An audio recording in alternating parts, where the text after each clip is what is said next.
Hello, everybody. Welcome to episode 45 of Titanic Talks, a show where your main man, Titanic Sinclair, here talks. And today we have a very special treat, a very special guest, the one and only, the very talented, and recently viral artist, Caleb Lee Hutchinson. Welcome. TikTok viral. But thank you. It's a pleasure to be here. Big fan of the show. Thank you. Big fan of yours, obviously. And it's cool to be here and see how the sausage is made, as the kids say. This is how the sausage is made. I wanted to start things off. I consider TikTok viral as kind of the default viral now. Yeah. So you're... Yeah. Well, I had this conversation recently where someone's asking me what viral even means anymore. Because, like when I got on the internet, just as a viewer, I feel like the YouTube thing was like 1 million views. It's viral. And now that's kind of standard for like celebrities or, even like lesser celebrities. Like 1 million isn't that big of a deal. But for me, as an independent artist, as you know all too well, pretty much the only advice anyone ever gives me is make more TikToks. Be viral. Yeah, and TikTok's always not really been my thing. I rejected it from the start. And I remember I was actually told about TikTok before it had became TikTok, when it was like still Musically. But someone told me, like, oh, they're going to rebrand it and call it TikTok, and you should get on there early. And I was like, with a name like TikTok, that sounds too stupid to work. That won't ever catch on. Yeah, I did not. I was wrong. I mean, Musically wasn't my favorite. I haven't heard that in a while, and that zaps me back to when I was previously with Universal Music, as opposed to Universal Musically. And the management teams over there were very adamant about, hey, YouTube might be gone soon, Yeah. And they suggested to start posting on Musically, and at that time it was just like lip singing, which is something I'm very familiar with. Yeah. Well, and then like TikTok kind of was that in the beginning. Like it was just, people dancing, and yes. And then a few years later, I was singing "Dirt Road Anthem" by Jason Aldean in my best emo voice, and we just recorded it. And for some stupid reason, that video, it's like 1.8 million. But this isn't like, I'm not bragging. I'll put up a video of me singing original music or like country covers. I've even tried to take emo songs and make them country. Those, if I'm lucky, 3,000 to 5,000, which is killer. Not viral. Not viral. No one in Nashville is gonna be like, you're getting 3,000 views on your TikToks? Yeah. Here's money. Right. So we'd like to give you a record deal. Yeah. At this point, and it kind of plays into our secret, but I'm just wondering if someone's gonna approach me and be like, can you do an album like that video? Yeah. Or can you just take a bunch of 2000s country songs and just whine and throw in a few lines about Warped Tour? Yeah, well, that kind of explains why Caleb's here in the beautiful state of Texas, visiting, originally from Georgia. Currently residing in Nashville, and currently soaking up the beautiful scenes of Texas. It's a beautiful day. It's been the whole trip, really. You even got to see a little bit of rain. We got like a full little taste of the weather. Nice little Texas sampler. We attempted to grill some chicken on the grill, as men do. No attempts were made, and I didn't do anything. I flipped it one time, which y'all don't know about your boy Titanic. Man can cook. I appreciate that. Man can cook. Man can cook in the stew and in the stew. You know what I mean? Well, during one of our delicious meals over the past couple of days, we actually had the conversation, and I caught myself saying, I like food more than music. Yeah. Yeah, I don't know. Both are really vital to me getting out of bed in the morning. Mm-hmm. It's got to be my two favorite things. Yeah, it might be a tie. So we should give our. I think a lot of our viewers here are familiar with you because I've talked a lot about last year we made a record together, an album. Yeah, I'm the Southern Galactic kid, y'all. Also, real quick before that, I'm your first guest, right? Or have you had a guest on here? Chelsea has done an episode, but it was off camera. So you are the first on First camera. on camera guest. Episode 45. Wow. First on camera guest. Hopefully everyone enjoys the content we have for you today. Perfect. Yeah. They'll love it. I was in the case that we have some friends here who are not familiar. What is your elevator? What do you people are always, it's always the what do you do? And I get deer in the headlights, and I'm like, most of the time it's just I don't know, but I've met people who have done that, and I'm like, you know what you do. So I default now to I produce music and movies. Yeah. How do you handle that? Because you have a for as young as you are, you have a very full body of appearances and recordings, and you've played a lot of live music. You write a lot of music. You write your own music, which is what I find a very rare thing, but I enjoy it very much. So when you meet the person, let's say you're on a cruise ship, and they go, "What do you do?" Yeah. Look, I used to default to just noisemaker. Like I make noise. But frankly, since I worked with you with Southern Galactic, now I feel like I'm an artist. Oh, there you go. Before I felt like I didn't have the credit, but I didn't know I had that power. You definitely had that power, because for viewers watching, I'm from a fairly small town in Georgia. I grew up playing country music and bluegrass, and around like middle school, I found like YouTube and started finding different music, and I found you, and became a big fan of you. And when I was, fairly young, I listened to a lot of your stuff, and always thought like, man, why can't I be like these cool guys? Like, this dude's so cool. All this stuff is shot so cool. The music's so cool, and I don't understand it. It was all an act. Now I've met you, and I know it's all fake. But man, like, there is something, not to blow smoke, but it was super, super gratifying. Because for those of you who don't know, and we talked about this on my podcast, the Green Couch Podcast, and Titanic has an episode, so you can watch that right after this and get a little double dose. You dropped something. The name? The name of the podcast, or your name? Oh, I like that. The Titanic Sinclair on the Green Couch Podcast. We like plugs here. Yeah, we're all about them. Check it out. It's very, very entertaining. But no, I think like there is something to it, man. Like when you get to work with people that you admire, and like you get to, guys, I impress Titanic all the time. He is just blown away by my talent, and that does something for me. That really feeds a part of me. But it all seriousness, it is like super gratifying, and makes you feel like you're maybe doing something right. So now I'm an artist. Well, my first exposure to you was through a DM on social media, which I typically don't check. I think Chelsea at some point, that story was kind of going around. I think it was like T-Pain or someone. Yeah. Didn't know you could like filter through or whatever. And so I was like, oh, I should probably do that. And you were one of the people who had sent a very, very kind message. And I was like, oh, that's cool. And I always like to check out when people send me their stuff, like what's going on. And I think it was just like Spotify I had pulled up and listened to a few songs. And I was like, wow, what a beautiful voice and a very handsome lad. And I wonder why he would listen to anything I make. But then I kind of listened to more of your stuff. I was like, oh, I can kind of see that. And yeah. Well, it was the thing that made me work up the nerve to DM you was, like I said, I was a fan for a long time, but as a country artist, I always just assumed by your music and the way you often dress that like you would spit on a country music fan. That was my perception at the time.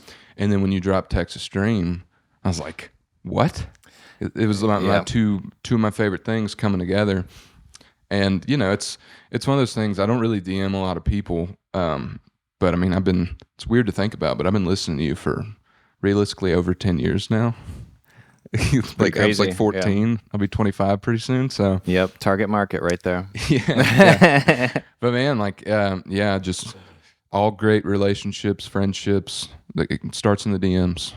Yeah, yeah, I'm glad that you reached out because something that we've talked about a bit, even last night. We're kind of usually with my very close friends, the conversations almost always revolve around an acoustic guitar, either being like passed back and forth, or we're just kind of like playing songs. And I was telling Caleb that with Texas Dream, it was like the first time on a solo album where I was writing the songs and not like in character, but I was pretty much every song on that album, I imagined someone else singing it. And when I heard you sing, I was like, oh, that's the voice I wish I had on Texas Dream, So when it came time we started like sending songs back and forth, the very modern way of kind of doing it.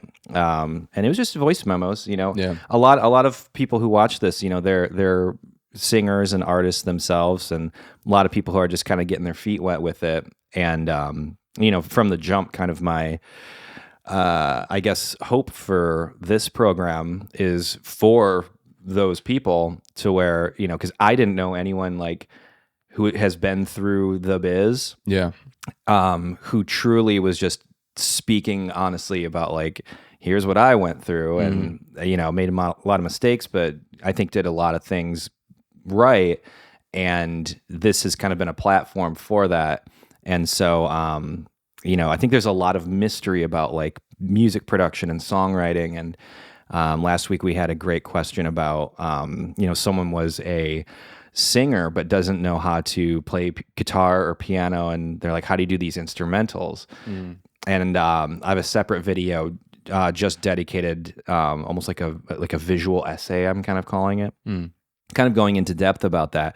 But I mean, the way I work with most people, and certainly how we did it, it was just like a voice memo on the phone, and just an idea with chords and melody and some lyrical ideas. And those ultimately turned into, and you get enough of those and you kind of figure like, oh, I think we kind of have like a collection of songs, an album here. And it made a lot of sense, once we got to that certain point.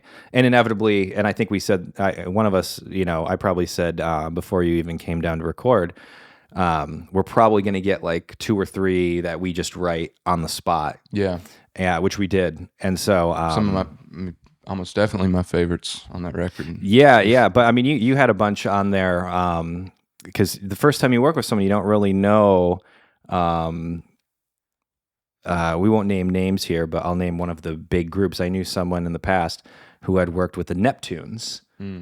And so they had this session with the Neptunes, and they show up.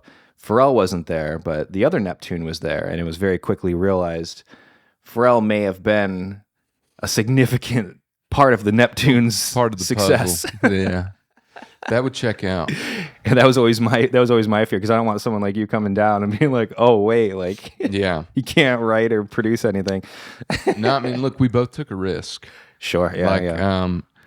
And we'd spoke on the phone, and I think we'd written a couple times just like over FaceTime, but you never really know once you're in the room with someone how a collaboration's gonna go. But it was really insanely easy in my view. It was like, it's one of the easiest times I've had making music, and it was so fun.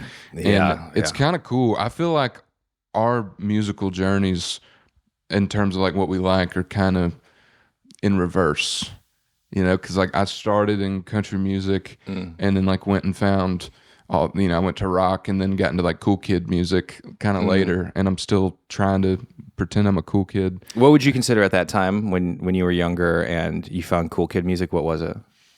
Other than Titanic Sinclair. Other than Titanic Sinclair, I mean, like I got into like indie rock, which like I didn't know anyone who I'd never heard like who the Strokes were. Yeah, what a great starting place. Yeah, and so I got into like that kind of stuff. I'm a real big emo kid, so like Say Anything. The album is a real boy.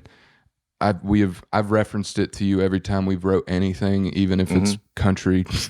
So I just got like super into that, It was actually, I got into emo music because I had a crush on this girl in middle school who was a little older than me, and I always wanted to talk to her, and I had nothing to talk to her about. But she would always wear like band tees, and so I would write down the names of the bands. And when you're in middle school, high school, your band tee is like your billboard for like this is me. Yeah, and this would have been like, I mean, I was in like 6th grade, so Oh wow, early middle school. early, yeah, and she was in like 8th.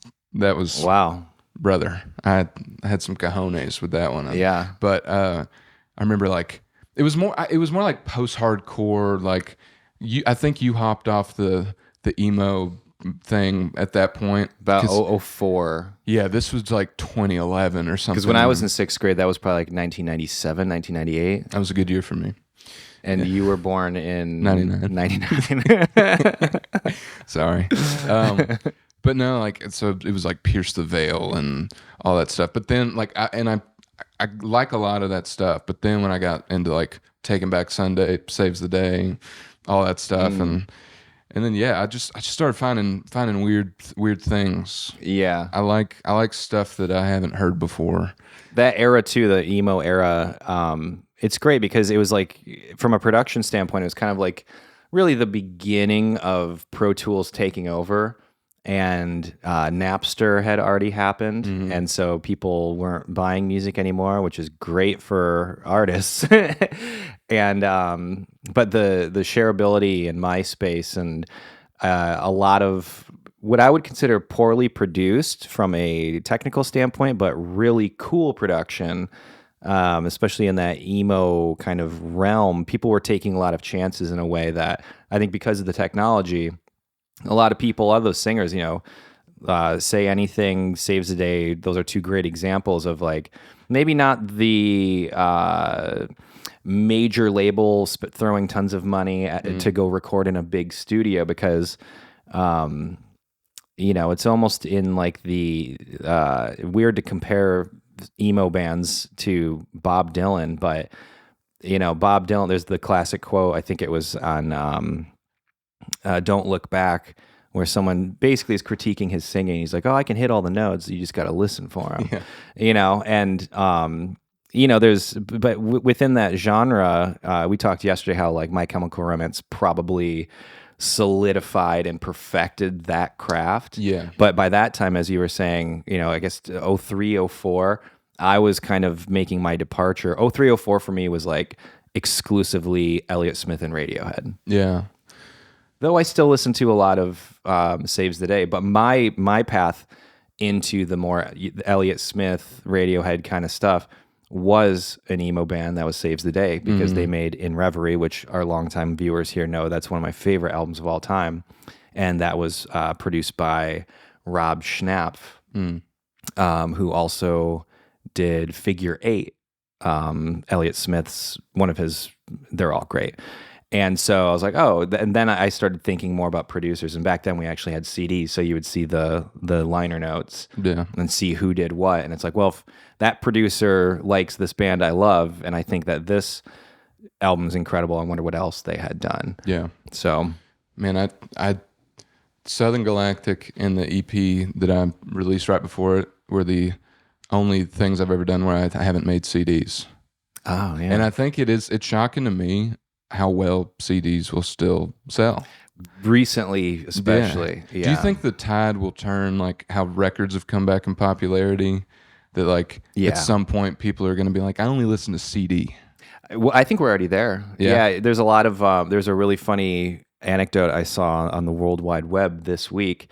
And it was a girl was saying how I'm 30 years old, so I'm not old, but I'm not, super young. And some of her coworkers who were like 19, 20, they were making mixed CDs and burning them themselves for their significant other.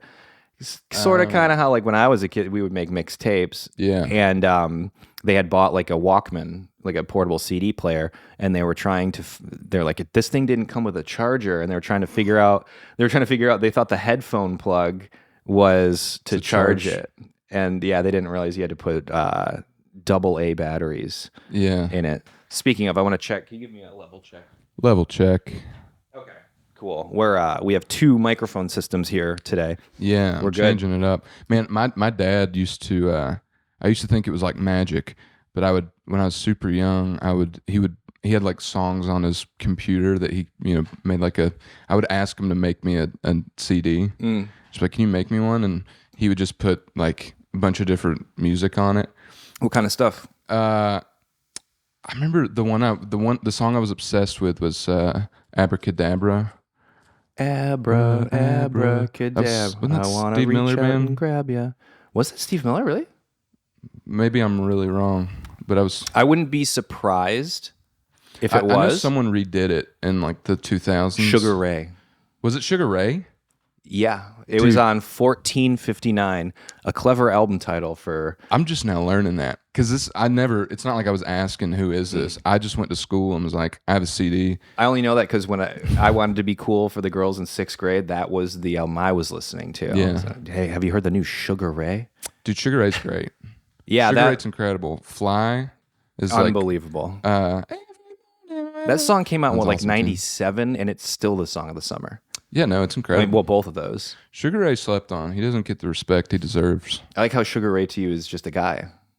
Yeah, it's my boy. Mark McGrath. Have you met him? No. I'd love to. He does a bunch of like TV stuff. That's why I asked. Yeah. No, I think I don't know. That's probably like the weird like just with our age difference. We're like there's stuff in like 96 through 98 that to me is like vintage. Yeah, because that would have been that would have been my 86, 80. Well, I guess 85, 86. That to me is vintage. Yeah, but I mean, like for some weird reason, because I found like classic rock and stuff in my childhood. So to me, I like found it, but that stuff was kind of playing on the radio or it was in the ether. House. Yeah. So that feels like more retro to me just because it's coming from like a place of my early childhood. I don't know if that makes any sense. See, any of our viewers here who are about my age will probably get a kick out of that, and our viewers who are around Caleb's age will probably hopefully they agree, understand and agree, because I can listen to like a Marty Robbins song from forever ago, but I like remember discovering it. So like when you discover something for yourself, it feels kind of new to you. Yeah. But when you just grow up with it around you, it feels like part of the environment, Yeah, I that's a really interesting thought. It might be a dumb thought, but it's a thought. I like it. It reminds me of very recently. I was having the conversation with someone about how the distance from like Nirvana's Nevermind to now. Yeah. Was like the same distance from when Nirvana was recording Nevermind to like the 60s. Mm-hmm. You know what I mean? And so the references, because all music, there's only a couple chords really.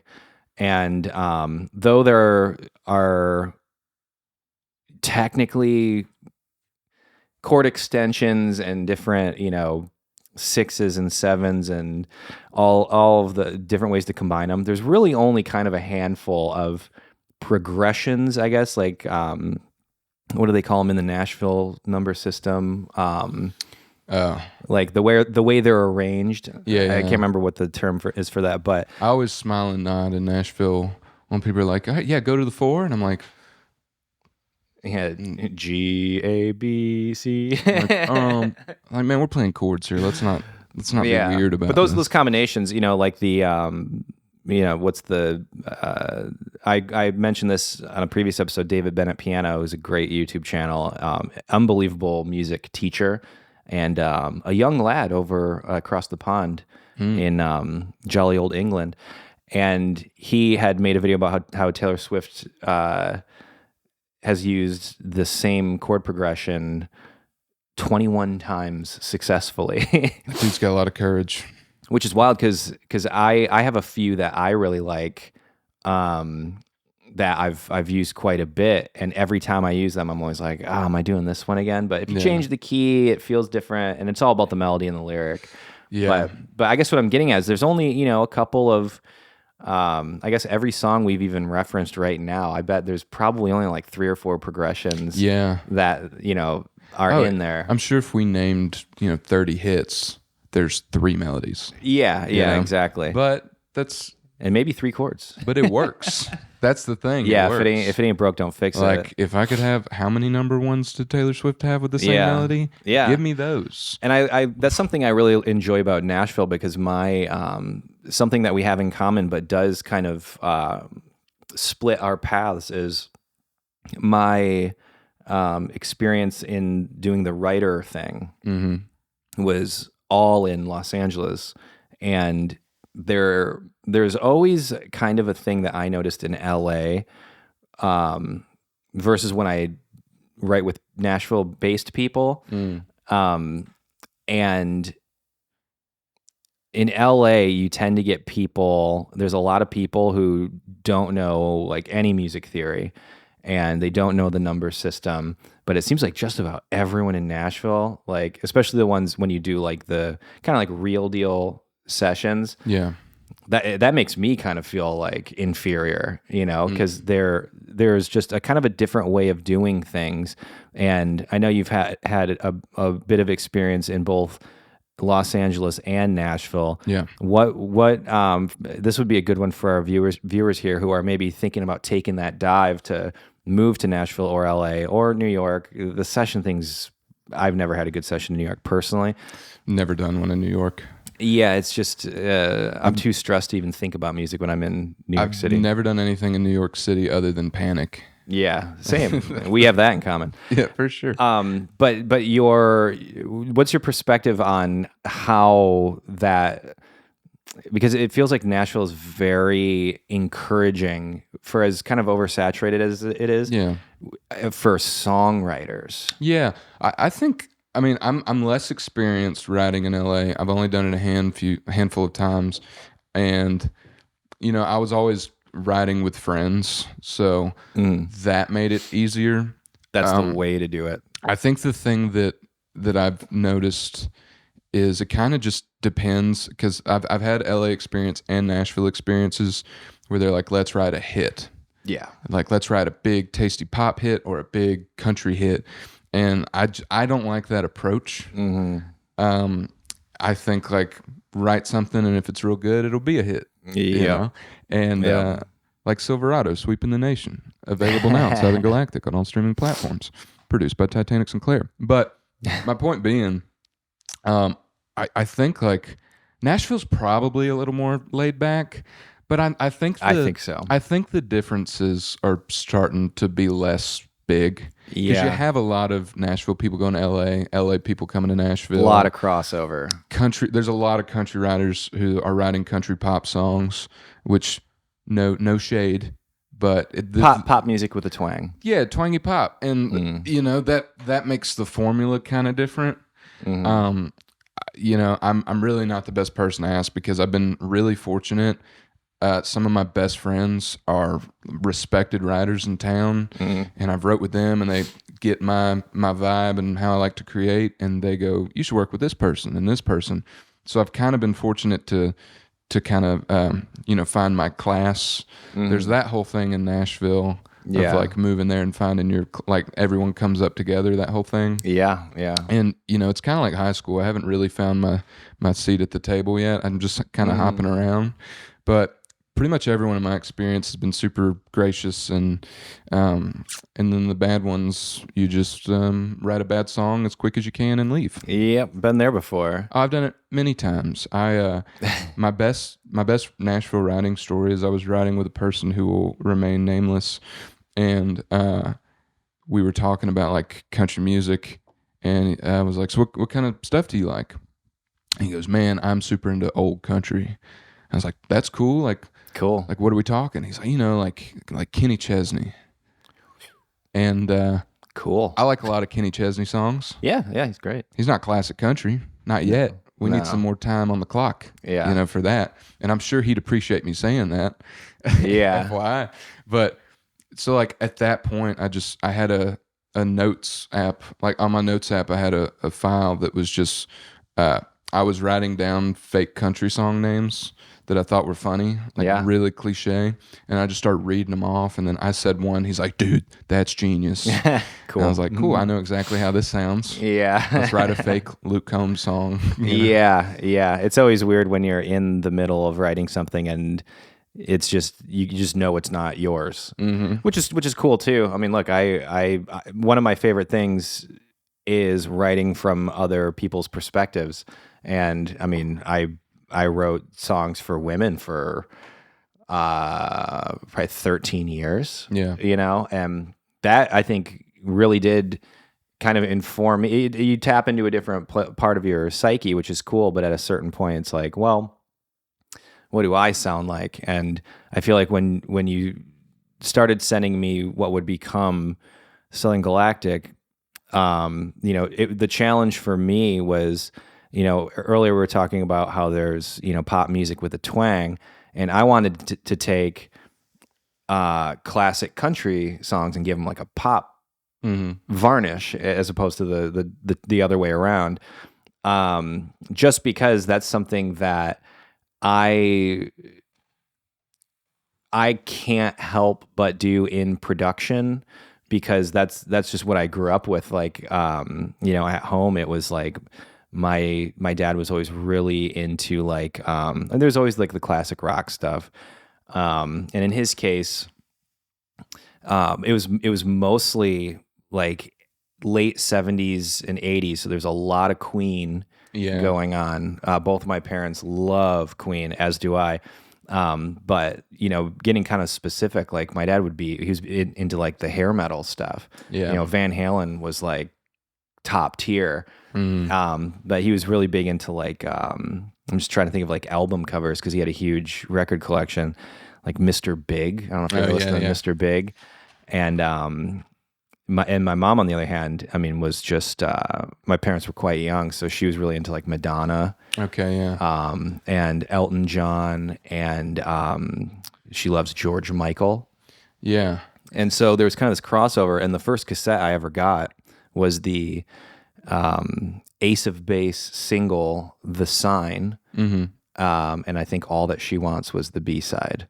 Yeah. And so right out of the gate, Swedish pop music was just in me.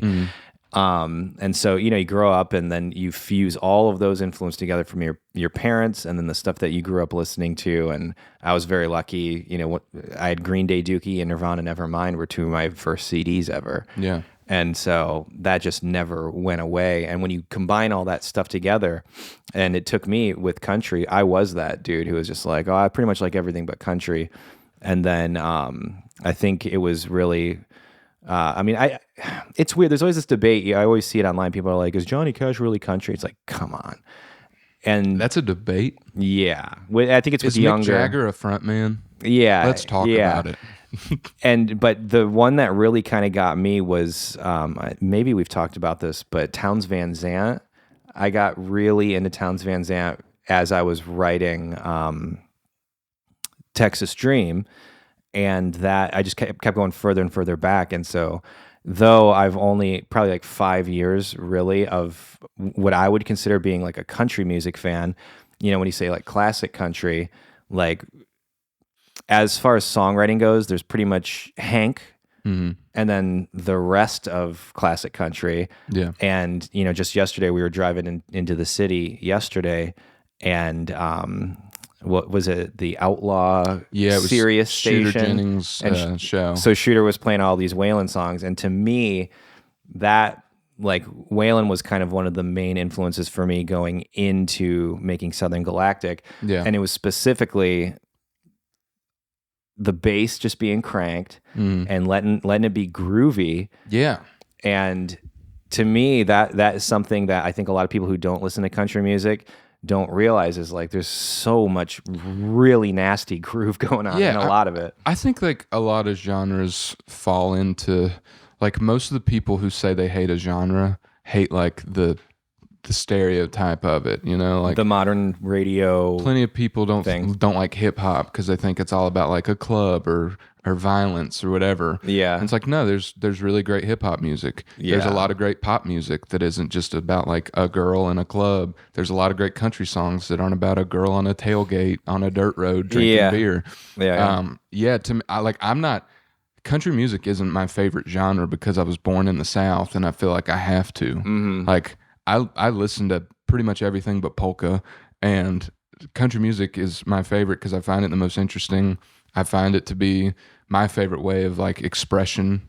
You know, like even writing, like to me, anytime I'm tasked to write anything not country, I still think with like my country brain, because I think to me, I mean, the saying is like, you know, it's three chords and the truth. And I think like that, I love like my favorite writers, they just say it just how it is. Yeah. They're not trying to dress it up real pretty, which can be cool too. But I mean, I would even say that for your music.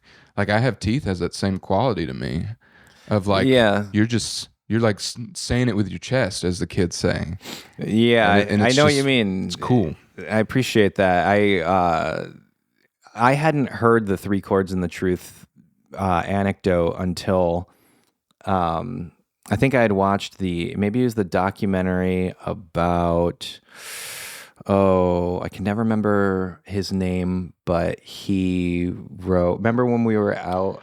Yeah, wrote all the George Strait. He wrote The Chair. I'm gonna look like a bad Nashville person. I woke up not long ago. We'll put a title up. There's the dance hall we went to in Nashville had a giant mural of him. I was just having a whole conversation this week. I can never remember his name. Yeah. But the Nashville Palace has a really cool mural of him. Yeah. Well, regardless, there's a great documentary. I'll put it up as a title here, and I realized that my version of that, because I would always, when I would go into like sessions, especially like pop sessions, my thing was always no loops. Because sometimes, you know, you'll be in with a producer and it'll be like 6 hours of the same loop and you're just like, I am not connecting with this. So my thing was always, but at the time I had started doing sessions, I had probably written a couple hundred songs and recorded them too. So it was always like, if I can't sit down at a piano and play this start to finish, or sit down with an acoustic guitar and play it and have it have just as much of an impact, it's not a song. Yeah. You know, and that's always been my kind of blanket. I always compared it to like the Beatles. Like you can take any Beatles song, even the kind of more out there ones, and it still is just, you know, a couple chords, great melody, and interesting lyrics. And so then this is when I was recording Texas Dream, I was imagining, you know, what if I put like a 3-piece together and toured on this? How would I do something like Trust Fund in a more stripped down, maybe not country, but maybe like a little more of a Western flavor to it? Yeah. And I didn't have any trouble adapting those, you know, what would that kind of sound like? And when you really strip everything down, I think, again, it kind of comes down to like the limitations that they had. You know, it's basically you went from jazz music into, I guess it must have been Hank Williams that kind of like transformed everything, which led to Buddy Holly, which led to Elvis, which led to the Beatles. Yeah. And then the Beatles, I think, kind of solidified like verse, chorus, verse, middle eight or bridge, and then chorus, chorus, that format. Because they had like 32 or something like that number ones with that format. And it's like, well, if it ain't broke, don't fix it. Definitely ain't broke. Yeah. Yeah, I think Hank Williams was kind of the catalyst. You know, 'cause I love a lot of pre-Hank stuff. Like I'm a big Jimmy Rogers fan, and but yeah, like I think there's something in the Williams blood, man. Because I look at Hank Williams Jr. with the same reverence I do as Hank Williams, just because I think I'm still getting there, man. I think like, you know, when we were making Southern Galactic, not to plug, but stream. No, it was like I think country music is cool, and I think a lot of people push it in different directions, and even if it's not for me, I think it's cool. I like how versatile the genre is, and if people like it, more power to them. But I think like Hank Jr. has such a cool story because his dad died when he was young, and like he's like 2 or 3, right? Yeah, and almost immediately he's touring with his dad's band. They're dressing him up like his dad. He's singing his dad's songs, and did that for years and years. And, when he became a young man is when he started throwing all this attitude on it. Yeah. And I think like just to see, like he brought in so much like blues and rock influence and all this really, really cool stuff. Yeah. And he's one of my favorite songwriters as well. So put some respect on Junior's name. It must have been interesting to be alive and of age when someone's coming to say hello. Hello, little man. Hi. What up, dude? My tiny man is saying hello. That kid loves peekaboo. Yeah, he does. It must have been interesting when Family Tradition came out. Yeah. To be, to hear that on the radio or the album comes out and people put it on, because I think that's it's an absolute classic and a banger. Yeah. And if you haven't heard that song, it's just, you can't help but smile. Yeah. When you hear it. And there's been, I think, just because with so much time and so much, it is one of like the oldest recorded genres of music. And there's always this thing of like, oh, well, this is country, this isn't country. And when we were recording, we kind of talked about this a little bit on your Green Couch podcast, where it felt like it was kind of like my responsibility as a producer to, even like the most hardcore old school classic country fan, at a bare minimum wouldn't be able to say this isn't country. Yeah. There's something on there they can like. Yeah, 100%. Yeah, I think man, I think just that attitude of just wanting to do something different. Mm-hmm. If I didn't have that, I don't think I'd care. Like I want to contribute in a new way, in a different way, because everyone that I love, whether it's Hank Williams or Junior or Waylon or Sturgill Simpson, like these are all people who take what country music is in a traditional sense and push it to somewhere else. And to me, that makes it so interesting. Like if you're watching and you think country music is dumb and stupid and for hicks, go listen to Metamodern Sounds and country music. Yep. Or better yet, go listen to Southern Galactic.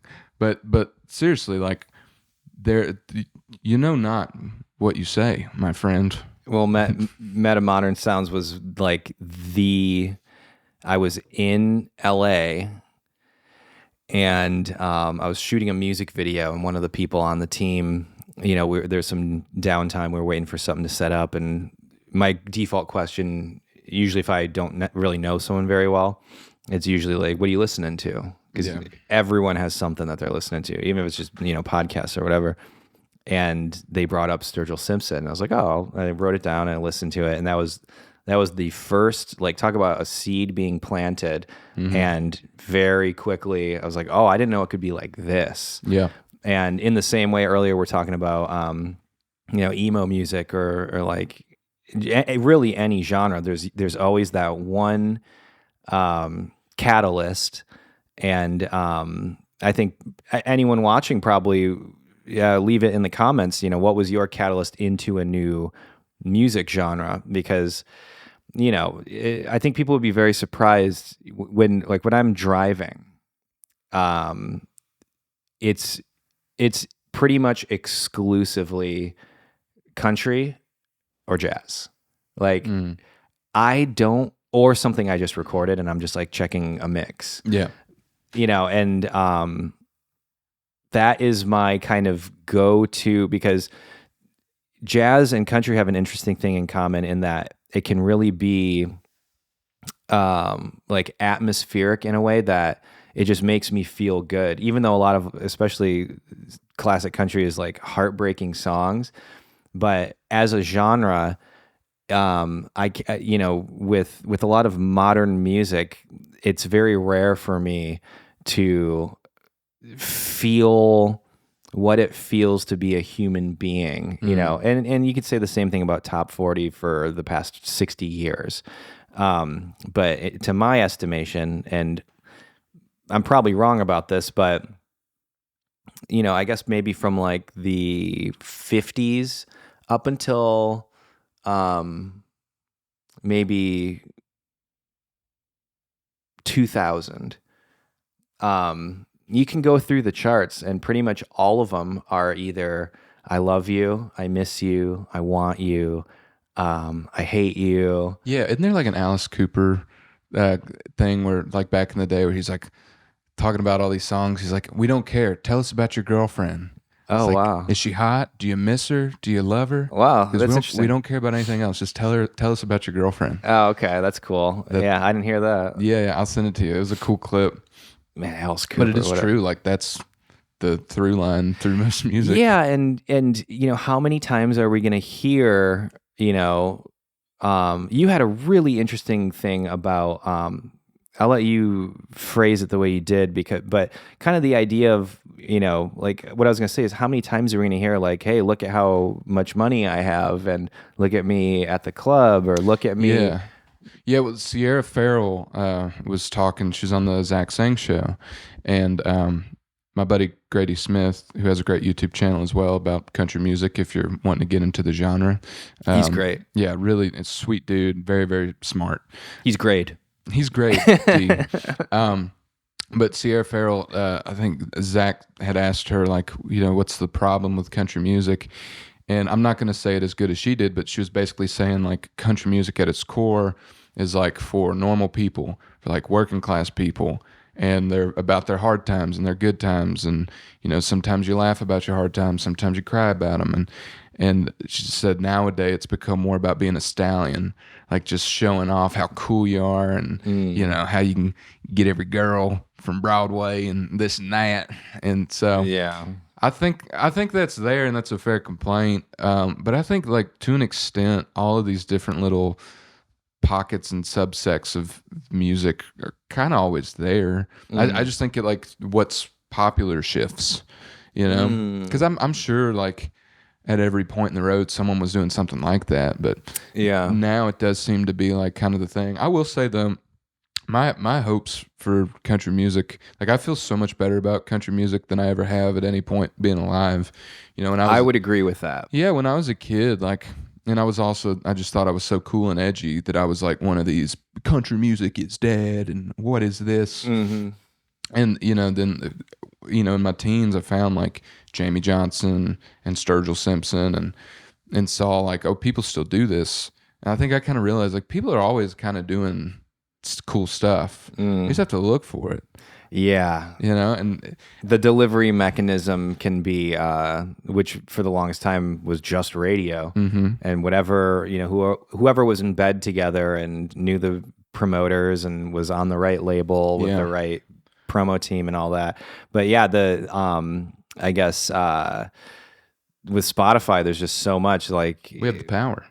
and it really is kind of up. It's become a thing of like curators. Look at whether it's Grady or I would say like, everyone's trying to get an Anthony Fantano review, the Melon, and it's just it's kind of become a very different, I guess, climate for how music is digested, and that's something why I'm still such a the record label part of my brain is like, it's a singles world.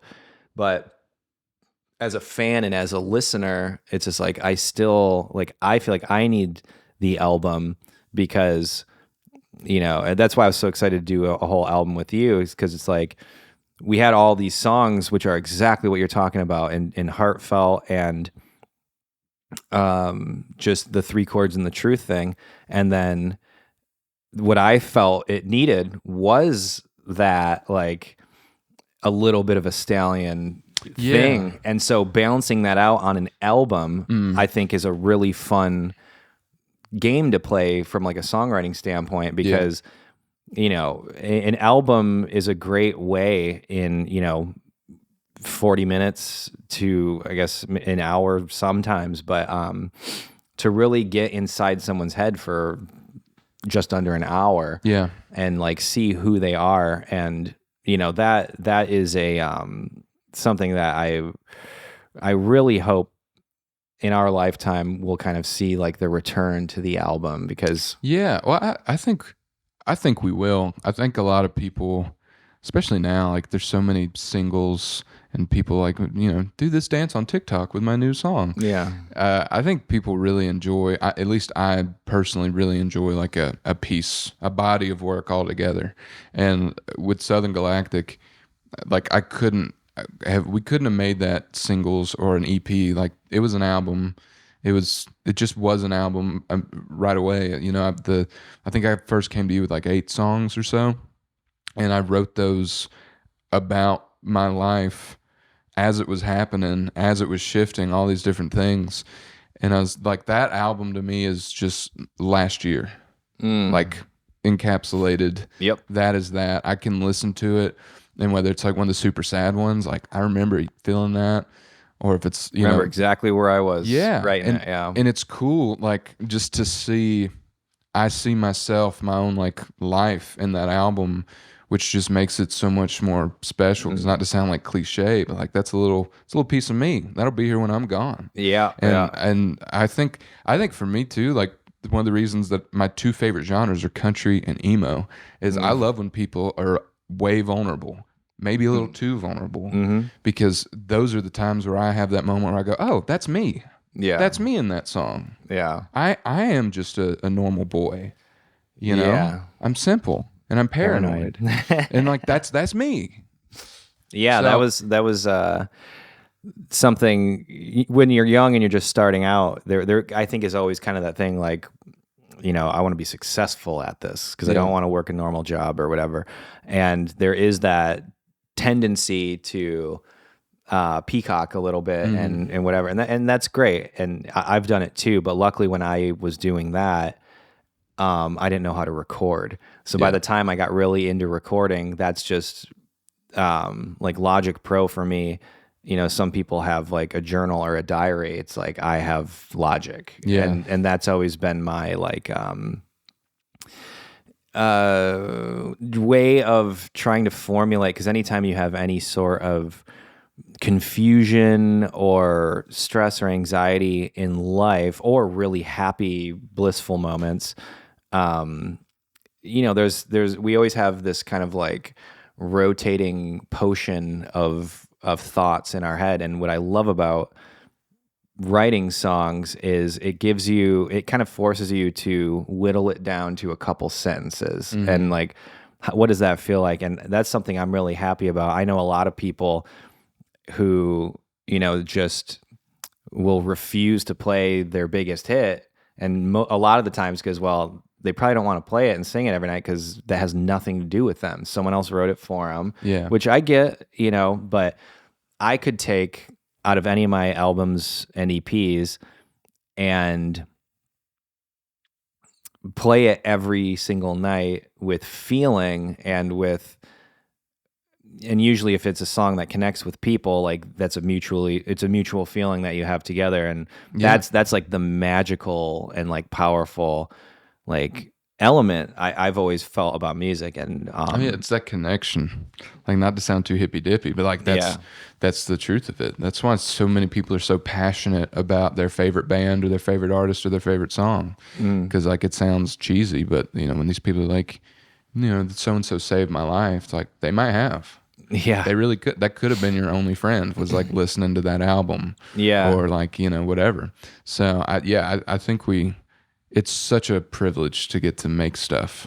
Yeah. I'm just thinking too now, like I've a couple of like younger friends who I've worked with over the years. And I remember being so intrigued by the like whole SoundCloud thing. And I couldn't connect with any of it. I was there for that.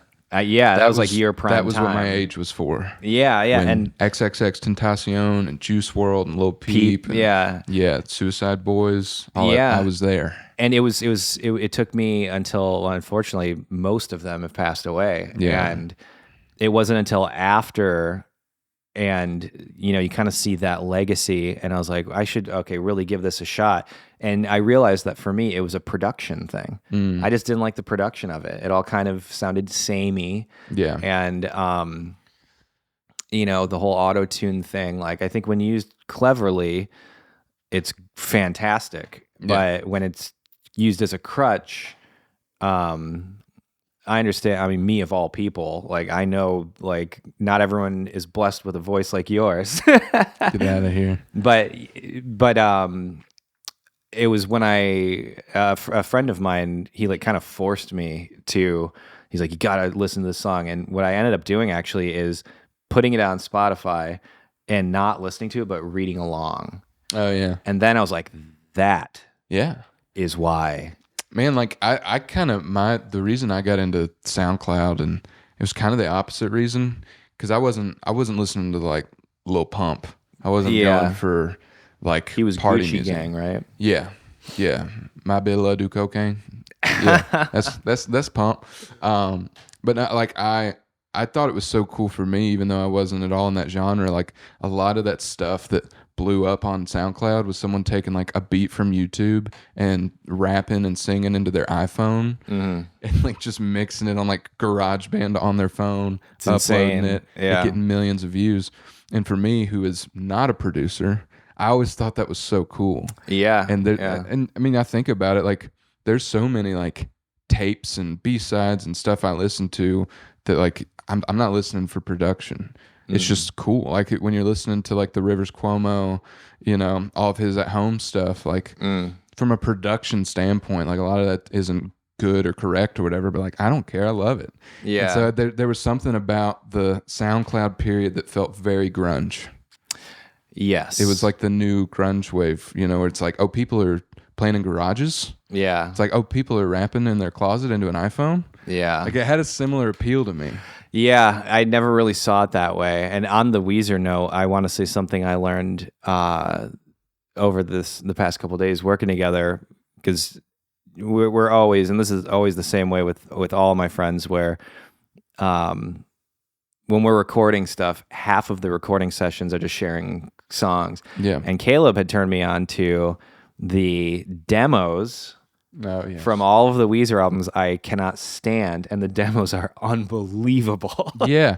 Look, They're Rivers, so much better than the final product. Rivers, if you're watching, I know you are.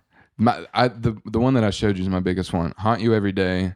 The album version's not horrible, but the demo version, when it comes to Weezer, just make it sad, please. Yeah. Just make it sad, and or make it real happy. But don't do the Yeah, the raw stripped down. What was the one we were listening to? I was like, this is Pinkerton. Oh, Haunt You Every Day. Yeah, check out the demo of that, which I believe is not on Spotify. I don't believe so. I think that's a YouTube exclusive. YouTube, check that out. Holy smokes, I'm gonna be spinning that like crazy. Yeah, it's incredible. And then they have a song, "Thief, You've Taken All That Was Me," that is like one of my favorite songs ever. Yeah, and it's not recorded well. One of my Weezer has always kind of been, and it's been this way for over a decade. It was like kind of my fear, because inevitably, one of the things I get the most is, when are you going to make more music like I Have Teeth? Mm-hmm. And your Blue album. Yeah, yeah, exactly. And you know, it's weird because it's very easy to let that get to your head, and like, oh, I have to write more. I guess, you know, to me that was just angsty. I guess some of it is more up tempo ish for me, at least. I usually sit around 70 to 105 beats per minute. Yeah. Only recently have I started to really embrace the 116 plus kind of stuff, and that's something as a producer I try to encourage. I certainly did it with you, where it's like, it works. Crank them up, yeah. Let's crank up the tempos. And but Weezer was always kind of my one. I was like, I just don't want it to be a Weezer thing where literally he's writing songs if I could have one more hit, you know. And it's like, but their body of work, I mean, there's so much. Like, they seem like, certainly Rivers in particular, it seems like a writer that's just like constantly writing. And I am, but I'm not constantly writing to release. I have 2 and almost 3 at this point, full albums that I just didn't put out, you know? And it was like, it just didn't feel right. SoundCloud.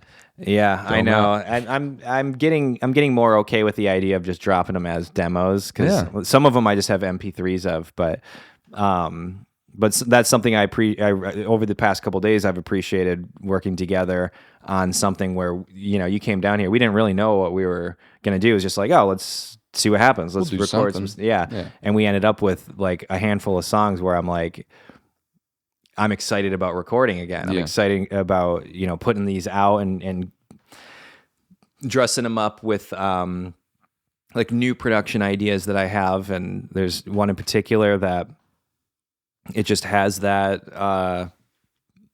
It gives me that feeling like when I did Trust Fund. I was like, oh, it's fun, it's quirky, and it just has that fun, I guess, summertime-y kind of energy. But still an edge. But an edge to it. But an edge. Yeah.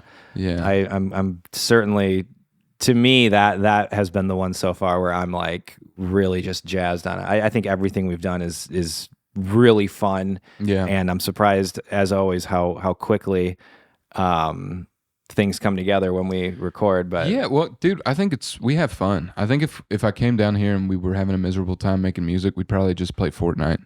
And because I don't want to suffer through writing something. No, if I don't have to.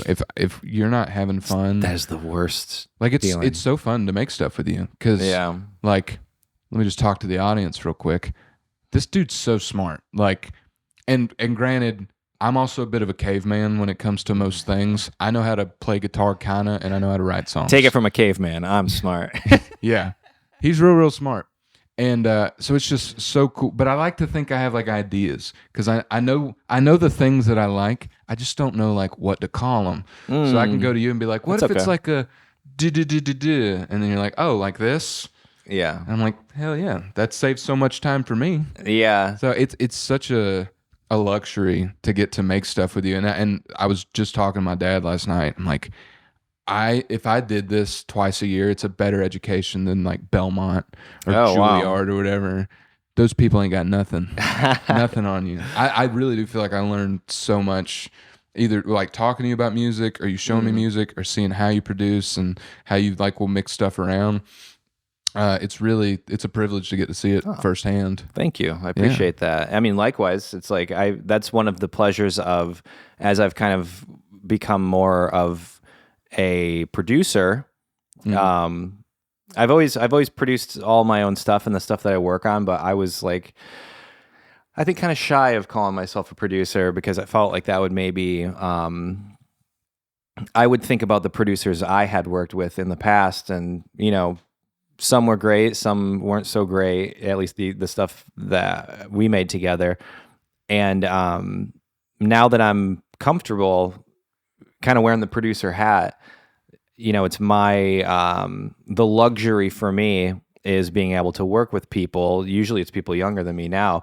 And, there's been so much that I have learned and continue to learn, whether it's from songwriting or just stuff that you've been influenced by. And because the more I think as someone who just makes music, whether writing or producing music, you're only really limiting yourself if you're not being a sponge. And I knew inevitably in this conversation we'd get to the Red Hot Chili Peppers.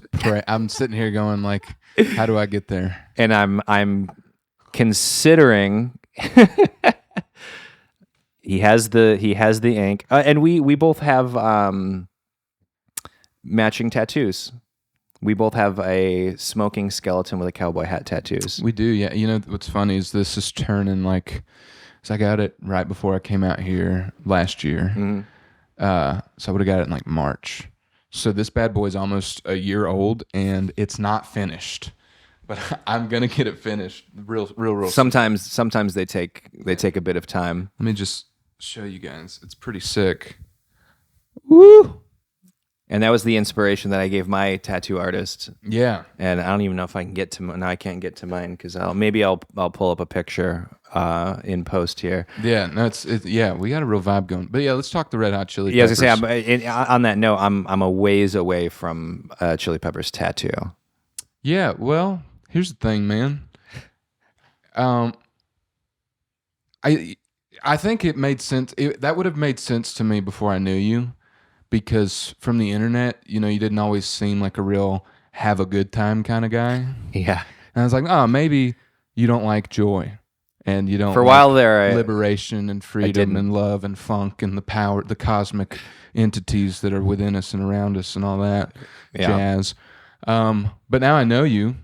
You're a sweet dude, a nice dude, fun guy. Like, what's wrong? Did Anthony Kiedis like cut you off in traffic? Do you not like funk? Do you not like rock? I'm trying to find the exact moment because I remember being a kid, and it probably would have been around the time of Blood Sugar Sex Magic. So that was even before Bing Bong, California. Like, because a lot of people when they dismiss the Chili Peppers just say like, oh, it's nonsense words. They mention California. Yeah.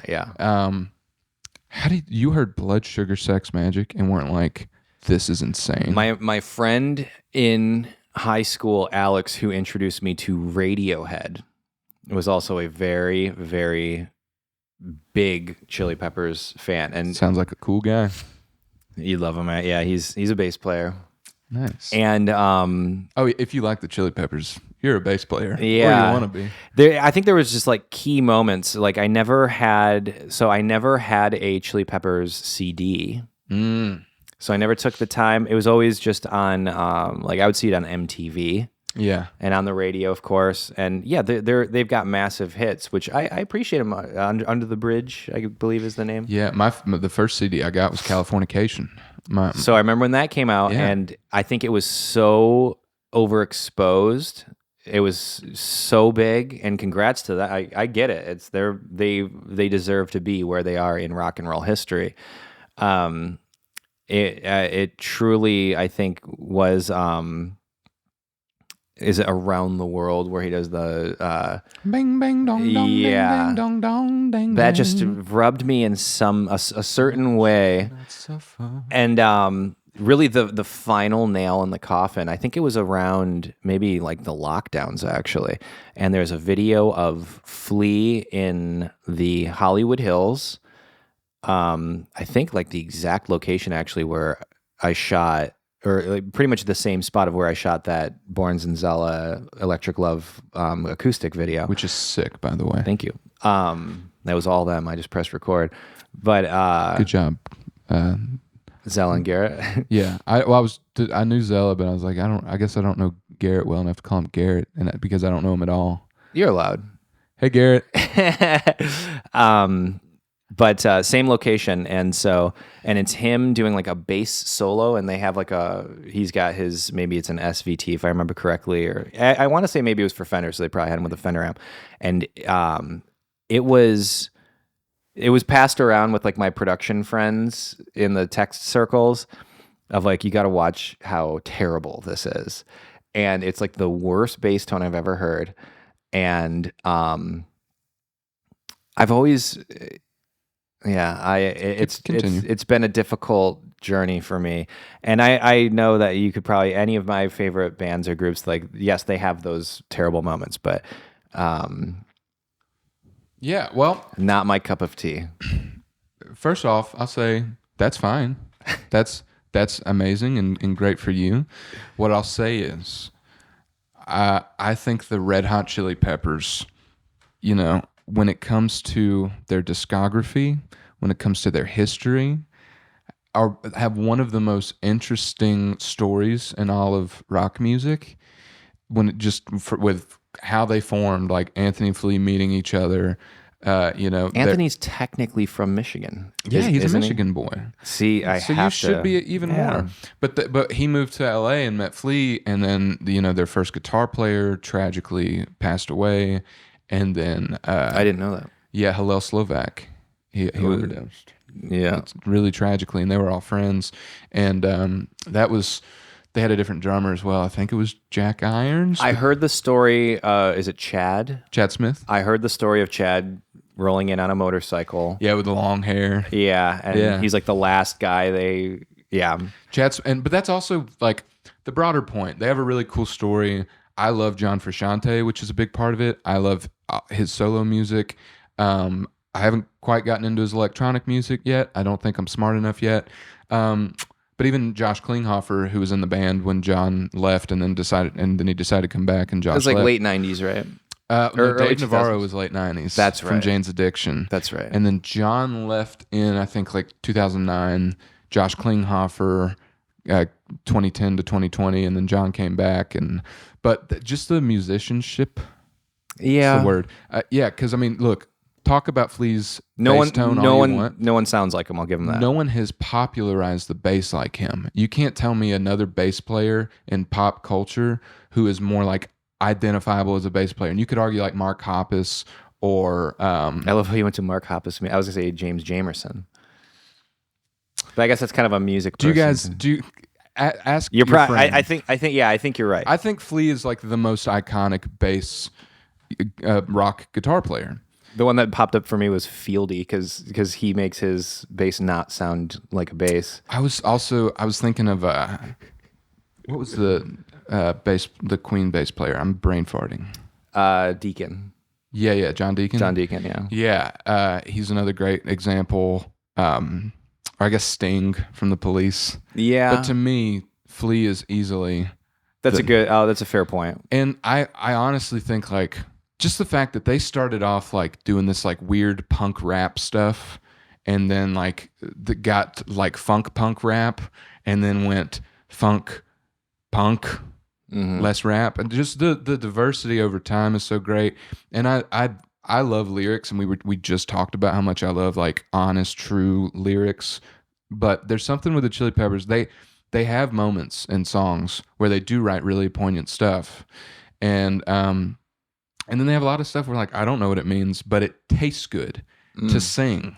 And I think when it comes to like to me, Anthony Kiedis is more of an extra percussive instrument than he is a singer.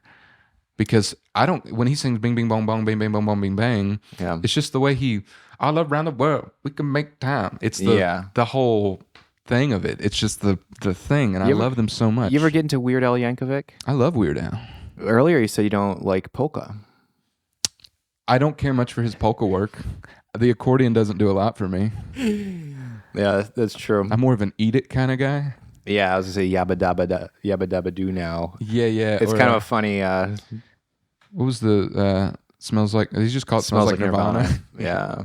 Yeah, I love Weird Al, but big Weird Al fans over here. And here's what I'll say too: the Chili Peppers' last two records are some of my favorite in their discography, which I think is such a rare thing for dudes that are now like 60. Well, this program here is all about growth and learning, and I believe you can become better. I think I'm at the point where I can start giving it a shot. Final thoughts here. Sublime. Here's the thing, man. I think for me personally, some bands and artists, I'm sure there are things you like that you could play for me and go like, it's not really great, but you love it. Yeah. Like you grew up with it or it holds a special place in your heart. I really love Sublime. Like Secret Tweaker Pad is one of my favorite songs. All that like ska punk stuff. I was telling Titanic I found Sublime through the Descendants, which that was... I'll allow that. Yeah, and to bring it back to like the first question, that probably should have been my answer for what like cool or weird music I got into. Oh, like, Descendants. Descendants. Yeah, I got into punk like really young. Yeah. Like Black Flag and Dead Kennedys. Yeah. And I thought I was so cool. And I am, and I was. But yeah, I think here's the problem when you rage against Red Hot Chili Peppers and Sublime is it really sounds like you're saying, I hate when people have a good time. That's so stupid. Wow. That's what, as a viewer, I've been on that side of the camera, just watching, and I'm like, why? What did they do to you? That's gonna be my. You're like, oh, they're so the songs are so fun, and I get like production and stuff. That's why I stay just dumb enough that I can listen to things that aren't produced well, and it doesn't bother me. I want to stay in that neutral ground. That's a smart place to be, and I think as a producer too, that'll be my homework, is to dive into kind of more of the fun for the sake of fun. As someone who, one of my favorite artists of all time is Elliott Smith. Yeah, you love fun music, just some fun, feel good. Yeah, nothing gets me jazzed quite like Needle in the Hay. A beautiful tale about rose petals and sunflowers. Yeah. Well, I think that just about kind of covers what I was hoping to cover today. Is there anything that you would like to share with our viewers, or anything that you'd like to plug, or maybe some tunes they should check out? Listen to Southern Galactic. Listen to Finn's parents and the Mai Tai guys, and keep on lookout at both of our social media presences. There's a possibility that someday soon there'll be another thing to shout out. Yeah. And I'd also like to take this opportunity, as someone who's been watching you for years, to just have a little moment with the audience and just let me tell you guys, this dude right here is one of my favorite people in the world. Like, if you're ever wondering if the guy you're watching is like actually a good dude, he is. You're such a sweet dude. You've shared so much with me. You mean the world to me, dude. Seriously, like, you reinstilled my faith in myself just by knowing that you had it in me. Wow. So thank you for having me on your show. Let me in your home. Like, subscribe, hit that notification bell. Smash that notification. Smash that like button. Caleb Lee Music on all social media platforms if you want to give that a follow. And yeah, I'm happy to be here. Thanks for having me. It's been fun. Caleb Lee Hutchinson. That means the world to me. Thank you very much. I appreciate that more than you know. And the feeling is absolutely mutual. Let's go chat. Let's go chat. We'll see you next time, everyone. Thank you for watching. Make sure you drink your water, as we always say. And we'll see you next week.